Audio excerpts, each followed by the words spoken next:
Hello everyone, આજે આપણે નવો પોઈન્ટ શીખવાનો છે અને આ પોઈન્ટનું નામ છે કાર્ડ. તમે જોઈ શકો છો અહીંયા લખેલું છે ગુજરાતીમાં, એને ઇંગ્લિશમાં આપણે કહી શકીએ છીએ ટેન્સ. ઓકે, ટેન્સ ટેન્સ એટલે કાર્ડ, કાર્ડ એટલે ટેન્સ, ટેન્સ એટલે કાર્ડ. બરાબર? તો હવે કાર્ડ એટલે શું? ટેન્સનો અર્થ તમે બોર્ડ પર લખેલો જ છે. બરાબર? શું? તો કાર્ડ એટલે શું? તો સમય. બરાબર? તો સમય ત્રણ પ્રકાર તમે વિભાજન કરી શકો સમયનો. કેવી રીતે? એક તો જે થઈ ગયેલો છે, થઈ ગયેલો હતો, એને ભૂતકાળ તમે વાપરી શકો છો. અને બીજો છે હાલમાં ચાલુ છે એટલે વર્તમાન. અને ત્રીજો હોય છે જે આવનાર છે એટલે ભવિષ્યકાળ. એવી રીતે ત્રણ કાળ એટલે સમય આપણે વિભાજન કરેલું છે. અને જેવી રીતે આપણે ગુજરાતીમાં અલગ અલગ કે જુદી જુદી પરિસ્થિતિઓમાં જુદી જુદી રીતે વાક્ય આપણે બનાવીએ છીએ, એવી જ રીતે આપણે ઇંગ્લિશમાં પણ એ શીખવાનું છે. અને એ ક્યારે તમે શીખશો? જ્યારે તમે આ બધા કાર્ડ શીખશો ત્યારે. તો સૌથી પહેલા તમારે અર્થ ખબર પડવો જોઈએ કે ટેન્સ એટલે શું. તો ટેન્સ એટલે કાળ એટલે સમય. ઓકે, એ ખબર પડી ગઈ. પછી કાળના મુખ્ય પ્રકાર કેટલા છે? કોઈ પણ તમને પૂછે ને તો કાળના કેટલા પ્રકાર છે, તમે કહેવાનું ભાઈ કાળના પ્રકાર ત્રણ. કયા કયા?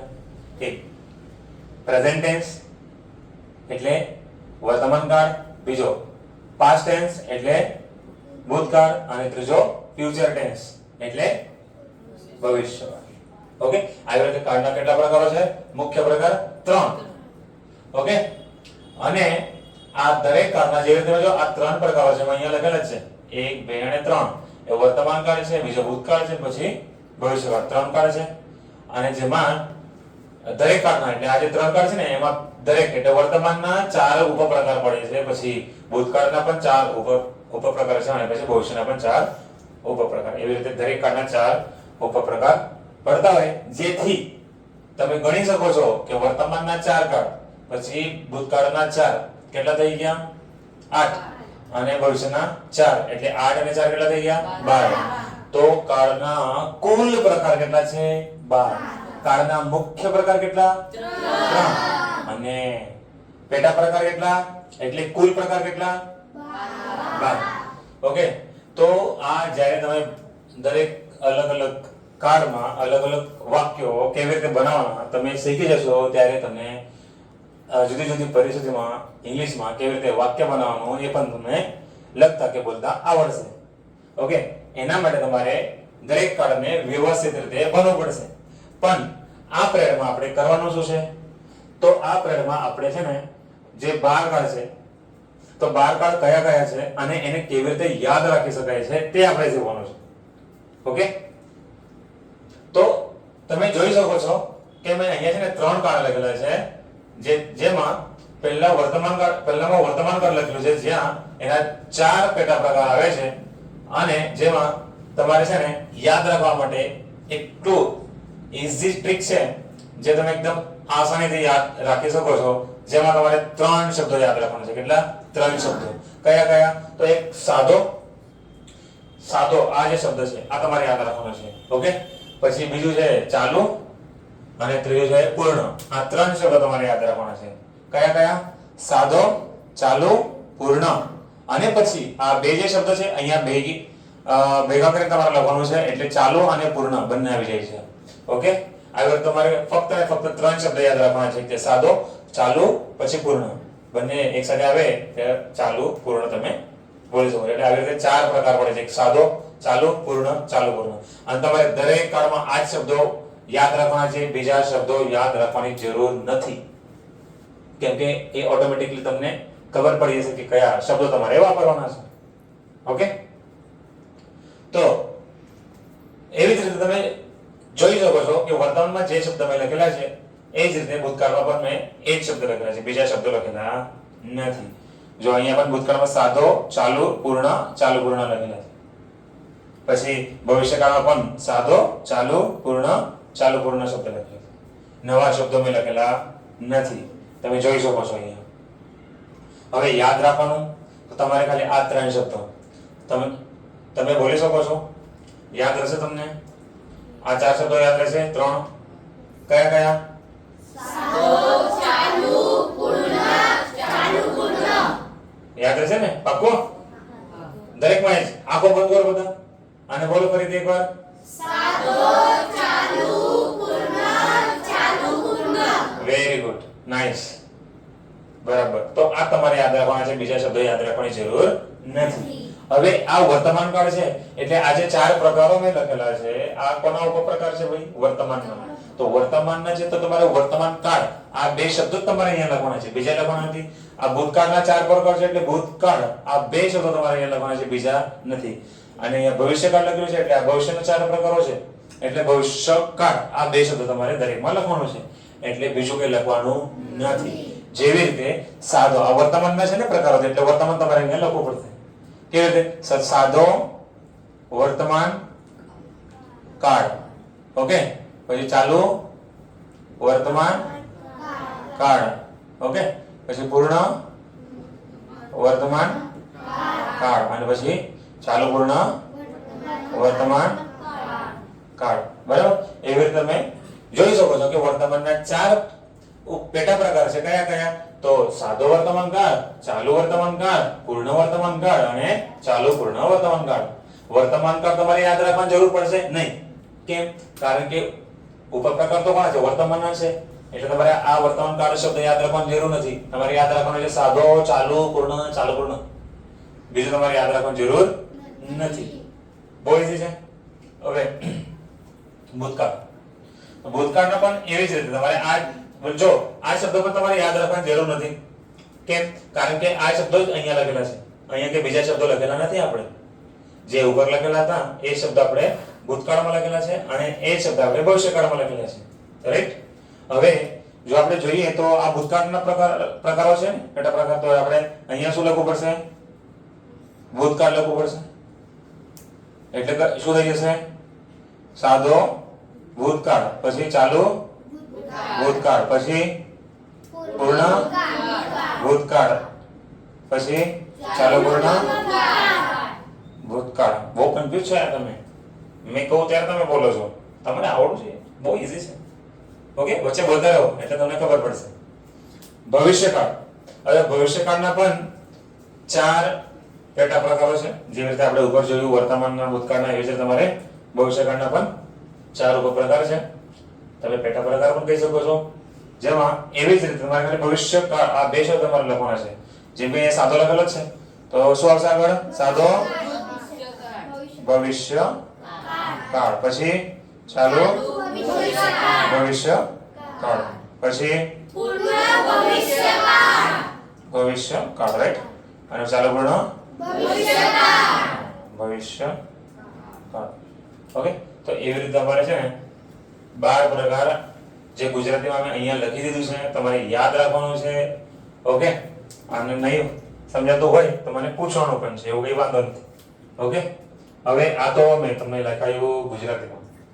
હવે આપણે આ સિવાય ઇંગ્લિશમાં તમે શું કહી શકો છો અને ઇંગ્લિશમાં તમે કેવી રીતે યાદ રાખી શકો છો, ઓકે. જો વર્તમાન કાળના જે ગુજરાતીમાં ચાર પેટા પ્રકાર પડે છે એ જ મેં અહીંયા ઇંગ્લિશમાં લખેલું છે, ઓકે.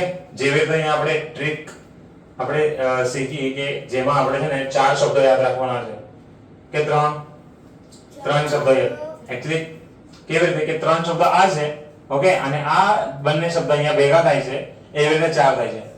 તમારે યાદ તો રાખવાનું ખાલી 3 1 2 3, રાઈટ. તો સાદો જે છે સાદોને આપણે સાદો એટલે શું? સિમ્પલ. સાદો એટલે સિમ્પલ, એટલે મેં લખ્યું છે સિમ્પલ. ચાલુ એટલે શું? કન્ટિન્યુઅસ. હાલમાં ચાલુ છે ક્રિયા. મારી ક્રિયા શું છે? કન્ટિન્યુઅસ ચાલુ છે. કઈ ક્રિયા છે? તો ભણવાની. તમારી કઈ ક્રિયા છે? તો ભણવાની, રાઈટ. તો ચાલુ વર્તમાન કાળ એટલે પછી પ્રેઝન્ટ કન્ટિન્યુઅસ એટલે કન્ટિન્યુઅસ હોય. સાદો એટલે સિમ્પલ, કન્ટિન્યુઅસ. ચાલુ એટલે કન્ટિન્યુઅસ. ચાલુ પછી પૂર્ણ છે. પૂર્ણ એટલે પરફેક્ટ. પૂર્ણ છે, પરફેક્ટ, ઓકે. પછી ચાલુ પૂર્ણ એટલે પરફેક્ટ કન્ટિન્યુઅસ તમે લઈ શકો છો, ઓકે. એવી રીતે તમારે યાદ રાખવાનું હોય છે.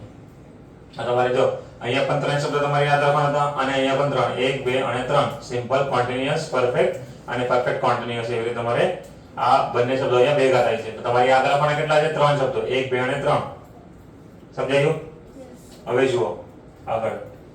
તો આ થઈ ગયા તમારા વર્તમાન ના પ્રકારો પણ તમારે અહીંયા આપણે ચાર શબ્દો ઉમેરેલા હતા, એક સિમ્પલ કોન્ટિન્યુઅસ, પરફેક્ટ અને પરફેક્ટ કોન્ટિન્યુઅસ, રાઈટ?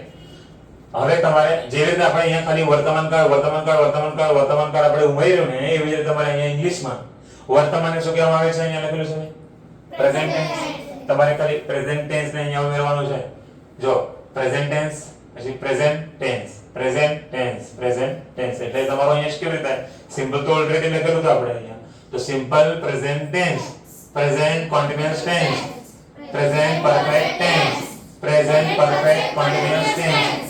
એવી રીતે તમારા પેટા પ્રકાર વર્તમાનના થતા છે, જે તમારે યાદ રાખવાનું છે ઈઝીલી. ઓકે, એકદમ ટ્રિક છે. ટ્રિક તમારે યાદ રાખવાની, જેવી રીતે મેં તમને કીધું છે એવી રીતે. ઓકે, પછી ભૂતકાળ. ભૂતકાળ પણ એવી જ રીતે છે કે તમારે શબ્દ ચેન્જ થશે. અહીંયા હતો તમારું પ્રેઝન્ટ, કેમ કે વર્તમાન છે, વર્તમાનને પ્રેઝન્ટ કહેવામાં આવે છે. ભૂતકાળ જે તમારો સમય જે ચાલ્યો ગયો છે, એટલે થઈ ગયો હતો ભૂતકાળમાં, ક્રિયા તમારે થઈ ગઈ હતી, તો એવા સિચ્યુએશન ઇંગ્લિશમાં પાસ્ટ કહેવાય છે. શું કહેવાય છે? પાસ્ટ. એટલે ભૂતકાળ. ઓકે, જે થઈ ગયેલો હતો એટલે ભૂતકાળ એટલે પાસ્ટ. તો સાધારણ તો સિમ્પલ જ કહેવાય. જે શબ્દ આપણા હતા સિમ્પલ, કોન્ટિન્યુઅસ, પરફેક્ટ અને પરફેક્ટ કોન્ટિન્યુઅસ, રાઈટ? પણ તમારે અહીંયા છે ને જે ભૂતકાળને શું કહેવામાં આવે છે? ભૂતકાળને તો પાસ્ટ ટેન્સ. તો એક શબ્દ તમારે અહીંયા ઉમેરવાનો છે. જો પાસ્ટ ટેન્સ અહીંયા ઉમેરો એટલે સિમ્પલ પાસ્ટ ટેન્સ થઈ ગયો, એટલે સાદો ભૂતકાળ. પછી પાસ્ટ કન્ટિન્યુઅસ ટેન્સ એટલે ચાલુ ભૂતકાળ. પછી પાસ્ટ પરફેક્ટ ટેન્સ એટલે પૂર્ણ ભૂતકાળ. અને પાસ્ટ પરફેક્ટ કન્ટિન્યુઅસ ટેન્સ એટલે ચાલુ પૂર્ણ ભૂતકાળ, એટલે પાસ્ટ પરફેક્ટ કન્ટિન્યુઅસ ટેન્સ. જેવી તમને મેં કીધું સેમ થિંગ લાસ્ટ છેલ્લે ભવિષ્યકાળમાં તમારે યાદ રાખવાનું છે. ઓકે, તો ભવિષ્યકાળમાં તમારે છે જે શબ્દ અહીંયા ઉભરતા એ શબ્દ તમારે અહીંયા યાદ રાખવાના છે. કયો? તો સાદો, ચાલુ, પૂર્ણ, ચાલુ, પૂર્ણ. અને એને ઇંગ્લિશમાં સિમ્પલ, કોન્ટિન્યુઅસ, પરફેક્ટ અને પરફેક્ટ કોન્ટિન્યુઅસ યાદ રાખવાનું હતું, રાઈટ? પછી તમારે ભવિષ્યને, ભવિષ્યકાળને શું કહેવામાં આવે છે? ભવિષ્યકાળને ઇંગ્લિશમાં ફ્યુચર ટેન્સ. યાદ આવ્યું અચાનક મને. એક બાળકને મેં પૂછ્યું હતું, બેટા આ શબ્દ વાંચતો, તો પેલો છોકરો વાંચે છે ફૂટુરે. મેં કીધું અલા આવું થઈ ગયું, ફૂટુરે સારું થઈ ગયું, અને ફૂટરે એવી રીતે મેં કીધું, તો પછી એનો અર્થ બદલી જાય છે. જો શબ્દ છે ને વાંચન તમે કરો તો વધારે તમને નોલેજ મળતું હોય છે. એટલે વાંચન કરવું જોઈએ. વાંચન નહીં કરીએ, ભૂલ થઈ જાય, બરાબર, તો પછી પ્રોબ્લેમ થઈ શકે છે. એક ભૂલ એટલે એનો અર્થનો ભેર થઈ શકે છે. એટલે અભ્યાસ કરો અને શિક્ષકોને પૂછતા રહો, એટલે તમારું નિરાકરણ પણ થાય, તમારી ભૂલ નહીં થાય ભવિષ્યમાં. એના માટે. ઓકે, હવે અહીંયા તમે જોઈ શકો છો કે ફ્યુચરને એટલે ભવિષ્યકાળને ફ્યુચર ટેન્સ આપણે કહી શકાય છે. તો સિમ્પલ, કોન્ટિન્યુઅસ, પરફેક્ટ અને પરફેક્ટ કોન્ટિન્યુઅસ આપણે લખેલું છે હતું.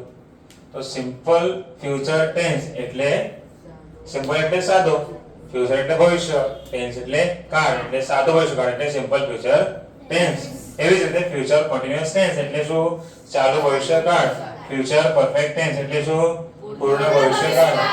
અને ફ્યુચર પરફેક્ટ કન્ટિન્યુઅસ ટેન્સ એટલે શું? ચાલુ પૂર્ણ ભવિષ્યકાળ. એવી રીતે તમારે આ 12 કાળ થતા હોય છે. ઓકે, તમારે યાદ રાખવા માટે 3 શબ્દો અને આ 2 શબ્દ તમારે અહીંયા ભેગા કરવામાં આવે છે ચોથા કાળમાં. દરેકમાં અહીંયા પણ ચોથા કાળમાં, અહીંયા ચોથા કાળમાં, અહીંયા ચોથા કાળમાં. નવું નથી. અને ઇંગ્લિશમાં કેવી રીતે યાદ રાખવાનું હોય એ લખેલું છે. ઓકે, જેટલું વાંચન કરશો, જેવી તમે આગળ કીધું તમને કે જેટલું તમે વાંચન કરશો એટલું તમારા માટે સારું રહેશે. એટલે વધારે વાંચન કરો. ઓકે, અને પૂછતા રહો, અભ્યાસ કરતા રહો. Okay, thank you.